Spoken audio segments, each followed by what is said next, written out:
Hi guys, welcome back to the channel. मैं हूं आपकी दोस्त Ishita and today I am here with a very interesting topic. So ये जो टॉपिक आज के इस वीडियो में मैं कवर करने वाली हूँ वो एक रिक्वेस्टेड टॉपिक था। तो आज का टॉपिक हमारा ये होने वाला है कि अगर कोई शिमला शिफ्ट होना चाहता है तो क्या उसके एक्सपेंसेस रहेंगे, रहने के, रेंट क्या रहेगा, जॉब अपॉर्चुनिटीज़ क्या है, कैसे कैसे सब रहेगा, एक महीने का कितना खर्चा आ सकता है। वो आज हम इस वीडियो में डिस्कस करने वाले हैं। एंड यस, अगर आप भी शिमला आके यहाँ पर सेटल होना चाहते हो तो आपके लिए वीडियो ज़रूर फायदेमंद साबित होने वाली है। So yes, let's get started with our today's video. I hope आपको ये टॉपिक ज़रूर पसंद आएगा। जैसे कि हम सबको पता है कि जो शिमला है it is the top rated city for easy living. ठीक है, ईज ऑफ लिविंग के लिए जो हमारा शिमला है it is one of the top rated cities. तो ये टॉप रेटेड सिटीज़ में आता है। मतलब यहाँ की जो लाइफ है वो काफ़ी ईजी हो सकती है अगर आप कुछ बातों को ध्यान में रखें एंड अगर आपको यहाँ पे आने से पहले पूरी नॉलेज हो शिमला के बारे में कि क्या किस चीज़ का एक्सपेंस रह सकता है। अगर बात करी जाए, अगर शिमला में कोई रहने के लिए आ रहा है तो सबसे पहली बात अगर हम करें तो रूम्स की सबसे ज़्यादा रिक्वायरमेंट रहेगी, क्योंकि अगर आपने कहीं रहना है तो आपको घर तो चाहिए ही। तो रेंटेड रूम्स आपको मिल सकते हैं, सिंगल रूम भी हो सकता है, डबल रूम भी हो सकता है। वो डिपेंड करता है आपके ऊपर कि आपकी रिक्वायरमेंट क्या है, क्या आपकी नीड्स है। अगर आपको सिंगल रूम चाहिए तो उसकी क्या एक्सपेंसेस रहेंगे, अगर आपको डबल रूम चाहिए, जितने आप लोग होंगे जिस हिसाब से आपको चाहिए होगा उस हिसाब से उसके भी एक्सपेंसेस रहेंगे। तो अगर बात करी जाए सिंगल रूम सेट की, ठीक है, अगर हम सिंगल रूम की बात करें तो सिंगल रूम जो है हमारे 6,000 से स्टार्ट होते हैं। ठीक है, अब जो आपके जो ये रेंट्स हैं वो मैटर अलग अलग जगह पे डिफरेंट भी हो सकते हैं। जो हमारे रेंट्स हैं वो डिफर कर सकते हैं due to location and most important sunlight हमारा जो होता है वो उसका भी काफ़ी ज़्यादा रोल रहता है, क्योंकि शिमला में धूप की बहुत ज़्यादा दिक्कत रहती है, क्योंकि कई बार धूप नहीं आती है एंड आपको सर्दियों में काफ़ी ज़्यादा रिक्वायरमेंट रहती है धूप की and most probably in rainy season. जो आपका रेनी सीजन होता है उस टाइम पे सीलन और फंगस बहुत ज़्यादा होती है। तो उस हिसाब से ही आपको अपनी लोकेशन जो है वो चूज़ करनी चाहिए और उस हिसाब से आपको अपना रूम लेना चाहिए। यही था कि हाँ, अगर आपका सिंगल रूम आप ले रहे हो तो उसके एक्सपेंस डिपेंड करेगा। लोकेशन पे भी एक फैक्टर है जो लोकेशन पर डिपेंड करता है, और कितना उसका डिस्टेंस है आपका मेन रोड से आपका रूम कितना दूर है, वो चीज़ भी मैटर करती है आपके प्राइस को लेके। अगर आपका रूम जो मेन रोड से अगर आपका रूम जो है बहुत ज़्यादा दूर है तो आपका जो रेंट हो सकता है वो कम भी हो सकता है। लेकिन अगर आपको मेन रोड के साथ ही चाहिए तो ऑब्वियसली उसका प्राइस ज़्यादा ही रहेगा। तो वही फैसिलिटीज़ और कन्वीनियंस के अकॉर्डिंग ही हमारे रेंट्स जो है वो डिसाइडेड होते हैं।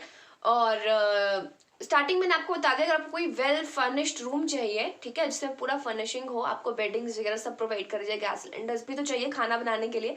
अगर आपको वो ऐसा सिंगल रूम चाहिए तो 6,000 तो आई थिंक स्टार्टिंग है। यही बात आपको फैसिलिटीज की, तो यस, अगर आप 6,000 पे करोगे तो आपको अच्छी फैसिलिटीज प्रोवाइड होंगी। और अगर आपको कोई अनफर्निश्ड रूम चाहिए जिसमें कोई फर्निशिंग ना हो, अगर आपको मैटिंग्स वगैरह सब कुछ अपना ही करना है तो आपको वो 3,000 to 4,000 के रेंज में मिल सकता है।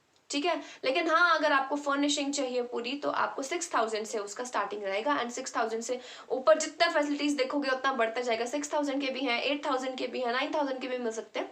वो सब फैसिलिटीज पे डिपेंड करता है, फर्नीचर पे डिपेंड करता है एंड पूरा जो घर है उसकी रेनोवेशन पे डिपेंड करता है, और जो भी आपको एक्स्ट्रा चीज़ें जो आप प्रोवाइड करते हैं उन सब के ऊपर डिपेंड करता है। तो आफ्टर ऑल आप क्या फैसिलिटीज आप अपने लिए चूज करोगे उसके ऊपर ही आपका जो रेंट है टोटल रिलाई करेगा। लेकिन हाँ, मैंने आपको बता दिया, अगर आपको फर्निश्ड रूम चाहिए, completely furnished with very good facilities, 24/7 water चाहिए, इलेक्ट्रिसिटी चाहिए, तो ऑब्वियसली 6,000 से ही स्टार्ट होगा एंड उसके बाद रेंज आपके ऊपर डिपेंड करता है, आप इंक्रीज करना चाहते हैं कि डिक्रीज करना चाहते हैं। और अगर रही बात अनफर्निश्ड रूम्स की, तो अनफर्निश्ड रूम्स तो आपको 3,000 to 4,000 के रेंज में मिल जाएंगे। तो अब हम बात कर लेते हैं 2 रूम सेट की। अगर आपको 2 रूम सेट देखना है अपने लिए तो ऑब्वियसली 2 रूम सेट, अगर आपको बिल्कुल फुली फर्निश्ड, बिल्कुल सही हालत वाला अगर आपको रूम चाहिए 2 रूम सेट, तो वो पड़ेगा 10,000 मिनिमम है कि आपको एक अच्छा रूम मिल सके। तो यही है कि अगर आपको कोई डिसेंट सा 2 रूम सेट चाहिए तो यस, आपको 10,000 आपका मिनिमम रेंट रहेगा।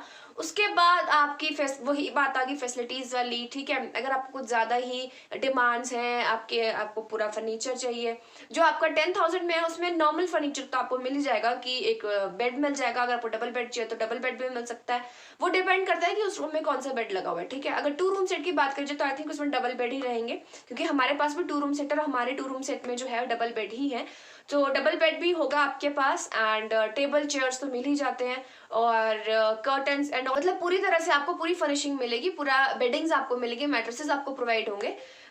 तो 10,000 जो है वो बिल्कुल एक मिनिमम प्राइस है एक डिसेंट से रूम सेट को अगर आपको चाहिए। एंड हो सकता है कि आपको इससे कम में भी मिल जाए, वो डिपेंड करता है लोकेशन पे। अगेन लोकेशन एक बहुत बड़ा फैक्टर है। अगर आपका रूम काफी नीचे जाके है मेन रोड से, तो हो सकता है उस रूम का जो प्राइस है वो उन्होंने कम रखा हो। एंड ये एक आपके पास पॉइंट भी हो सकता है बार्गेनिंग कराने के लिए कि हाँ बहुत दूर है, डिस्टेंस है, प्लीज कम कर दो। सो ये एक पॉइंट हो सकता है आपका बार्गेनिंग के लिए कि हाँ आपका मेन रोड से काफी दूर है। लेकिन हाँ अगर आपको बिल्कुल ही रोड के साथ मिला हुआ है या ज्यादा डिस्टेंस नहीं है, सो 10,000 जो है वो मिनिमम रहेगा ही रहेगा। बाकी वो डिपेंड करता है ओनर के ऊपर कि वो मान जाते हैं कि नहीं मानते हैं। ये कुछ पॉसिबिलिटीज हैं जो मोस्ट प्रोबेबली सबके लिए यही चांसेस रहते हैं हमारे पास। सो ये तो होगी रूम के रेंट की बात। अगर बात करी जाए, ये तो सिर्फ रूम का ही रेंट है, ठीक है। और उसके बाद आपके एक्सपेंसेस रहते हैं, वाटर के रहते हैं, इलेक्ट्रिसिटी के रहते हैं। सो ये भी आपके एक्सपेंसेस रहते हैं आपके पास। तो रही आपकी वाटर बिल की बात, तो हो सकता है आपके ओनर पे करते या आपको खुद पे करना पड़े, तो वो डिपेंड करता है कि हाँ आपके ओनर आपको किस तरह से प्रोवाइड करते हैं फैसिलिटी, या फिर किस तरह से वो आपको गाइड करते हैं, तो वो आपके ओनर के ऊपर डिपेंड करेगा। एंड जो वाटर बिल है वो ज्यादा नहीं रहता है, मतलब पर 250 तो रह ही सकता है एक बंदे के लिए। सो वो डिपेंड करता है, वो आपके ओनर आपको बता देंगे किस हिसाब की आपकी वाटर की फैसिलिटी है, कितने टाइम वहाँ पे पानी आता है, उसके ऊपर ही आपका जो वाटर बिल है वो डिपेंड करेगा। अगर बात करें जाए इलेक्ट्रिसिटी बिल की, तो यस जो इलेक्ट्रिसिटी बिल है, जो शिमला की जो इलेक्ट्रिसिटी का कॉस्ट है वो कम है एज कम्पेयर टू बाकी की जगह पे। सो 2.5 रुपीज पर यूनिट है शिमला में इलेक्ट्रिसिटी का कॉस्ट। सो फ्रिज आपको चाहिए नहीं होता, एसी आपको चाहिए नहीं होता, फैन की रिक्वायरमेंट हमें नहीं है, लेकिन हाँ जब ठंड होती है उस टाइम आपको ब्लोअर्स की रिक्वायरमेंट रहती है। सो आपका विंटर्स के टाइम में हो सकता है कि आपका जो इलेक्ट्रिसिटी बिल है वो थोड़ा ज्यादा रहे, क्योंकि ठंड काफी होती है, ब्लोअर्स चले ही रहते हैं। हमारे ब्लोअर्स ही एक इलेक्ट्रिकल इक्विपमेंट है जो आप मेनली यहाँ पे यूज करते हैं। केटल्स हम यूज करते हैं पानी बॉईल करने के लिए, वो तो आप गैस पे भी बॉईल कर ही सकते हो, लेकिन हाँ केटल्स को भी हम यूज करते हैं। एंड यही कुछ इलेक्ट्रिकल इंस्ट्रूमेंट्स हैं जो बेसिकली हमारे पास यूज होंगे। विंटर्स में बेसिकली यूज होता है ब्लोअर्स, हीटर्स, ये सब विंटर्स में यूज होता है। तो उस टाइम पे आपका इलेक्ट्रिसिटी बिल थोड़ा ज्यादा रह सकता है, वो आपके ऊपर डिपेंड करता है आपने कितने टाइम इलेक्ट्रिसिटी यूज किया, कितने यूनिट्स यूज हुए, उसके ऊपर ही आपका बिल डिपेंड करेगा। और बस अगर बात करी जाए गैस की, तो गैस सिलेंडर्स तो चाहिए होते हैं। एंड गैस सिलेंडर का जो अभी करंट प्राइस है वो 1000 समथिंग है, 1005 या 1010 कुछ ऐसा है।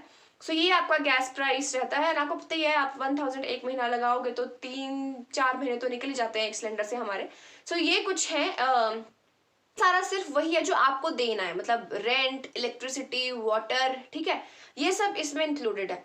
अब इसके अलावा अगर आप देखा जाए, अगर हम इन सबको देखें, अगर मानो कि आपने कोई 2 रूम सेट लिया है, 10,000 आपका रेंट है, उसमें आपका इलेक्ट्रिसिटी, वाटर बिल ये सब जा रहा है, तो आई थिंक 500 तक आपका नॉर्मल डेज में जब आप ब्लोअर्स यूज नहीं कर रहे हो तो 500 तक आपका इलेक्ट्रिसिटी भी हो जाएगा। एंड हमारा ये भी निकल जाता है, वाटर बिल भी निकल जाता है। 600-700 रख लो, 1000 रख लो बेसिकली आप दोनों का, अगर आप मैक्सिमम टू मैक्सिमम लेके चलना है। सो ये आपका 11,000 आप रख लो जो आपको ऐसा खर्चा आपका रेंट में जाएगा।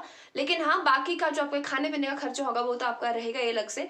वैसे अगर आप बात करें सब्जी वगैरह लेने की, तो दैट इज 1000 या 2000 आप रख सकते हो। अगर आपको ज्यादा ही ज्यादा कुछ है आपके खर्चे, अगर आपकी फैमिली ज्यादा है तो उस हिसाब से आपका खाने का खर्चा तो रहेगा ही। मतलब बेसिकली अगर बात करी जाए रेंट की, तो इट्स 11 to 12,000 आप रख लो कि 12,000 आपके पास ऐसा होना चाहिए जो आप सिर्फ जो आपके बाकी के एक्सपेंसेस को एक्सक्लूड करके सिर्फ रेंट, इलेक्ट्रिसिटी को रख के आप 12,000 रख लो मैक्सिमम, ठीक है। 12,000 आपका रहेगा रेंट वगैरह, इलेक्ट्रिसिटी सब इंक्लूड करके। एंड बाकी आप अपने एक्सपेंसेस रख सकते हो अलग से, वो आपके ऊपर डिपेंड करता है कि आपकी क्या चॉइसेस हैं और क्या आपके शौक हैं, क्या आपके चॉइसेस हैं, तो वो उनके ऊपर डिपेंड करता है। तो बाकी का खर्चा तो फिर वो आपका पर्सनल है कि आप कितना कर सकते हो। तो मैं तो आपको सिर्फ एक आइडिया दे रही हूँ कि हाँ कितना आपका एक महीने का, मतलब 12,000 आप रख के चलो, ठीक है। बाकी का आप क्या करते हो वो आपके ऊपर डिपेंड करता है। तो ये था हमारा रूम्स रेंट्स को लेके। लेकिन हाँ, अब हम बात करते हैं जॉब अपॉर्चुनिटीज, क्योंकि अगर शिमला में रह रहे हो और अगर आप स्टूडेंट, अगर आप जॉब ढूंढ रहे हो, शिमला में रह रहे हो, तो आप कौन कौन सी जॉब्स कर सकते हो। अगर बात करी जाए जॉब्स की, तो गवर्नमेंट जॉब्स के काफ़ी ज़्यादा स्कोप्स हैं यहाँ पे, और शिमला में काफ़ी गवर्नमेंट सेक्टर्स में आपको जॉब मिल सकती है। लेकिन गवर्नमेंट जॉब मिलने के लिए एक अपने आप में एक काफ़ी बड़ा चैलेंज है, क्योंकि वैकेंसीज कब निकलेंगी, कब आप टेस्ट फिल करोगे, कब रिजल्ट आएगा, वो टेस्ट क्लियर होगा कि नहीं होगा, वो उसके ऊपर डिपेंड करता है। तो government jobs is something different, ठीक है। अगर आपकी गवर्नमेंट जॉब ऑलरेडी शिमला में है, फिर आप रूम ले लो, तो वो अलग चीज़ है। लेकिन हाँ, अगर आपकी अभी कोई जॉब नहीं लगी है एंड फिर आप शिमला में आके सेटल होना चाहते हो, तो फिर आपको गवर्नमेंट जॉब के लिए तो वो वैकेंसीज के ऊपर डिपेंड करेगा कि कब वैकेंसीज निकल रही है, कब आप टेस्ट दे रहे हो। लेकिन अगर बात करूँ प्राइवेट सेक्टर में, काफ़ी जॉब अपॉर्चुनिटीज रहती हैं हमारे पास। एंड बेसिकली आपको पता है जो शिमला है वो टूरिस्ट प्लेस है, सो आपको टूर एंड ट्रैवल्स जो है उसमें काफ़ी अच्छा जॉब मिल सकता है। टूर एंड ट्रैवल्स जो है, आई थिंक वो एक ऐसा जॉब है आपके लिए जिसमें आप एक अच्छी अर्निंग भी कर सकते हो, ठीक है, लोगों के साथ इंटरेक्ट भी कर सकते हो एंड अपने रिक्वायरमेंट्स को भी कंप्लीट कर सकते हो। तो ये एक रहता है टूर एंड ट्रैवल्स का। सेकेंड आपका हो सकता है होटल जॉब्स, क्योंकि वही अगेन बात आती है टूरिस्ट स्पॉट है एंड होटल में आप कोई भी जॉब, इतने ज़्यादा होटल्स हैं शिमला में, तो कहीं भी हमें जॉब मिल सकती है। रेस्टोरेंट में लग सकते हो, होटल्स में लग सकते हो, टूर एंड ट्रैवल्स में कर सकते हो एंड फोटोग्राफी भी कर सकते हैं। अगर यहाँ पे काफ़ी ज़्यादा लोग जो आते हैं हिमाचली आउटफिट्स में फोटोग्राफ्स निकलवाते हैं, खिंचवाते हैं। सो यस, आप एक फोटोग्राफी का बिजनेस भी कर सकते हो। वो आपके ऊपर डिपेंड करता है, क्योंकि आप एक तो पहले शिमला को समझने की कोशिश करो। देखो, शिमला जो है एक टूरिस्ट स्पॉट है, तो टूरिस्ट को क्या क्या चीज़ें फैसिनेट कर सकती है, उस चीज़ को लेके आप जॉब कर सकते हो, उस चीज़ में आप जाके बेटर कर सकते हो। और शिमला वाकई में काफ़ी अच्छी जगह है, काफ़ी इंजॉय करते हैं लोग यहाँ आके। बस थोड़ा सा ये है कि काफ़ी चलना पड़ता है, because it's a hilly area and हर जगह पे आपको ट्रांसपोर्टेशन नहीं प्रोवाइड हो सकता है। अगर एक काफ़ी अच्छी जगह है जो आपको एक्सरसाइज भी करा देती है, ठीक है, आप अपनी जॉब पे अपने ऑफिस जा रहे हो तो रास्ते में आपको पैदल जाओगे तो आपकी एक्सरसाइज भी हो जाएगी एक तरह से। ये बेनिफिशियल भी है, काफ़ी ब्यूटीफुल। और इसकी ब्यूटी, जो इसकी ब्यूटी है वो बहुत ही ज़्यादा, जो शिमला है वो बहुत ज़्यादा खूबसूरत है, ठीक है।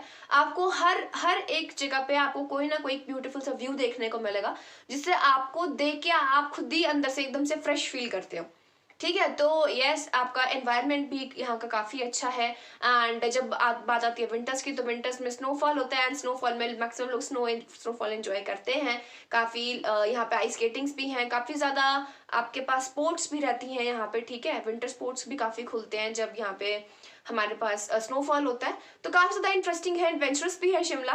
यस, अगर आप शिमला में आना चाहते हैं तो आप शिमला के पहले एक्सप्लोर करें, शिमला के बारे में जानें, फिर आप यहाँ पे सेटल होने का डिसीजन लें।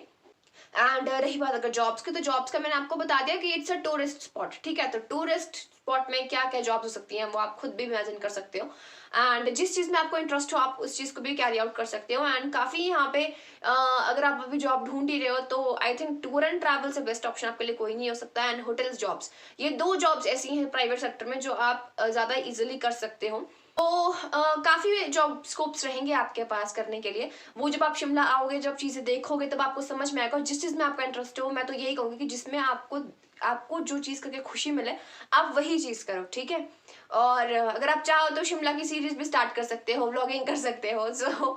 शिमला के बारे में कौन नहीं जानना चाहता है, तो it's a very good option. और अगर आप शिमला में सेटल होना चाहते हो, तो आई थिंक मैंने आपको इस वीडियो के थ्रू ज़रूर हेल्प आउट करने की कोशिश करी होगी। एंड रही बात रेंट्स की, रूम्स की, वो सारा मैंने आपको बता दिया है इस वीडियो में। एंड फैसिलिटीज़ के अकॉर्डिंग ही मैंने आपको वही बात है कि फैसिलिटीज़ के अकॉर्डिंग ही आपके रूम्स के रेंट डिसाइड होंगे। मैंने तो आपको बस मिनिमम इतना बताया कि मिनिमम इतना रहेगा, इसके बाद आगे ज़्यादा भी हो सकता है और इससे कम, वो डिपेंड करता है ओनर के ऊपर। अगर आप लकी इनफ हैं एंड आपके ओनर मान जाते हैं, तो यस, आपको कम में भी मिल सकता है। लेकिन हाँ, दिस इज़ द मिनिमम, ठीक है। ये एक प्रोबेबिलिटी है जो सबके लिए सेम रहती है, तो इसके आगे पीछे कुछ भी हो सकता है, वो आपके लक पे डिपेंड करता है और आपके ओनर पे डिपेंड करता है। यस, आई होप इस वीडियो ने आपको ज़रूर हेल्प आउट किया होगा। एंड अगर आप शिमला में सेटल होने का सोच रहे हैं, ज़रूर शिमला आके ज़रूर सेटल हुई है। Shimla is a very good place. And आपको यहाँ की जो ब्यूटी है, यहाँ के जो इतने ज़्यादा आपके हिल स्टेशन, यहाँ पे शिमला खुद ही एक हिल स्टेशन है और इसमें काफ़ी और हिल स्टेशन जहाँ आप घूम फिर सकते हो। अगर आपको बिल्कुल घूमने का शौक है ना, ट्रैवलिंग में अगर आप बिलीव करते हो, आपको बहुत नई नई जगह एक्सप्लोर करने का शौक है, ट्रैकिंग पे जाने का शौक है, तो आप शिमला में आ सकते हो, शिमला में एंजॉय कर सकते हो। सो यस आई थिंक जो भी आपका डाउट होगा इस वीडियो में कवर हो गया होगा, लेकिन फिर भी अगर आपको कुछ भी क्वेरी है तो एज यूजुअल इंस्टाग्राम पे डीएम कर देना या फिर कमेंट सेक्शन में पूछ लेना, I will do reply. So yes फिर मिलते हैं आपसे अगली वीडियो में. Till then take care, good bye.